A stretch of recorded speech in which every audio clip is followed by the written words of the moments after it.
Part of the mission is fundraising and learning about and promoting healthcare worldwide, but there's an element that you can't experience in a classroom. And it's just a really great life experience that you can't really describe in words until you do it yourself. I was on MedLife for 2 years before I went on a service learning trip, and that service learning trip solidified why I want to continue being part of it. Winter of my freshman year, when I went on my first service learning trip to Lima, it really opened my eyes to that biology wasn't the path that I wanted to take, and I wanted to focus more on the social justice and the development and the more broad global health picture of it. So I actually came home and switched my major to international studies. I was shadowing one of the dentists, and I think just seeing how happy the patients were to get some of the medical care, I was just glad that I got to have a chance to be a part of that. And it just goes to show how much these people value our work there and how important it is to get as many people as we can on these service learning trips. As well as just knowing that even after we left, these patients were receiving continued care if they needed it. I promised myself when I became a healthcare provider, I would go back and help out and as a doctor myself also. Great to think about how we did so much in just one small day. Being able to utilize my Spanish, but also being able to take advantage of my interest in healthcare, medicine, hopefully becoming a doctor someday. Passing cement buckets up and down the hill while we built a staircase was just incredible. And I was just thinking how prior to that staircase, how hard it must have been to go up and down that mountain. And knowing now how families can go up and down to their houses safely. But I was totally blown away by all the disparities that are almost right up in your face, and how there's a lack of ability to do a lot of the things, not because the doctors are incapable, not because the people are incapable, but just because there aren't resources available. But at the end of the day, there is this human baseline that we all do want to help each other out depending on whatever culture we're from.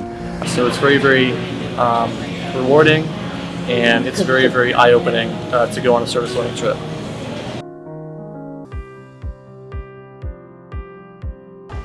So when planning a service learning trip for the first time, I think the most important thing to do is to have everything organized from the beginning and have deadlines set for yourself.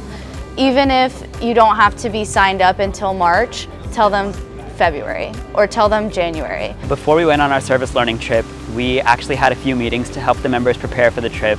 We kind of go over, what to expect. We go over the packets that you guys send us. We watch videos. We do practice a little bit of Spanish, and we just make sure that everyone knows what they're going to and how to be prepared.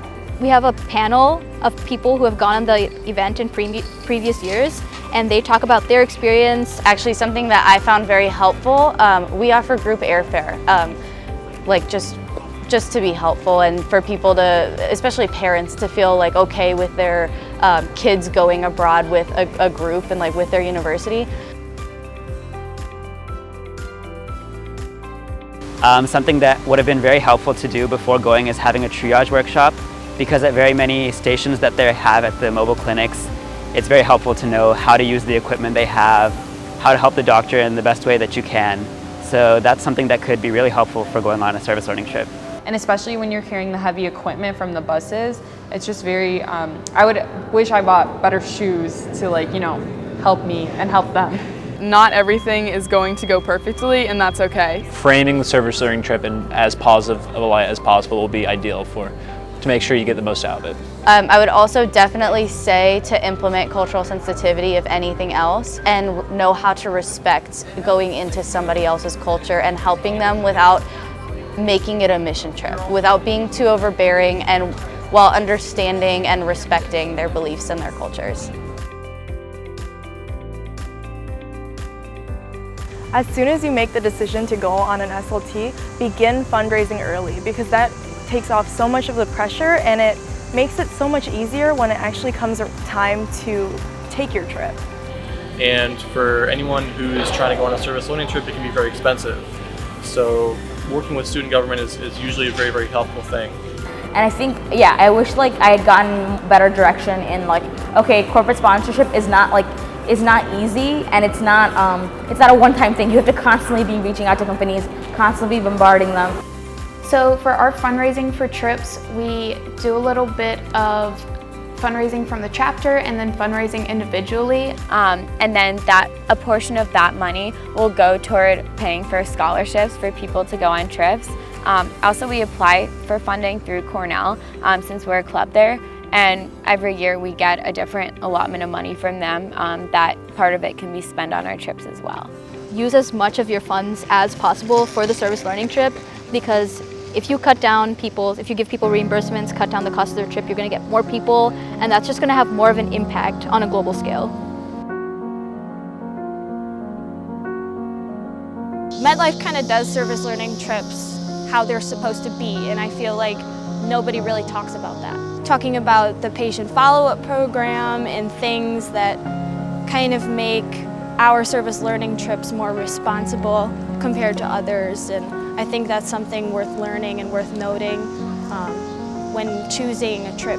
So I think service learning trips are actually very crucial for a chapter to be a part of, to get involved with. There's a difference between talking about something and actually seeing it with your own eyes. Because they really give you a different perspective on the world.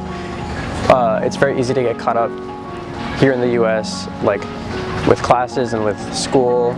You can talk about it, you can talk about the statistics, you can talk about the disparity, but the numbers don't really mean anything until you interact with people who have led different lifestyles than you.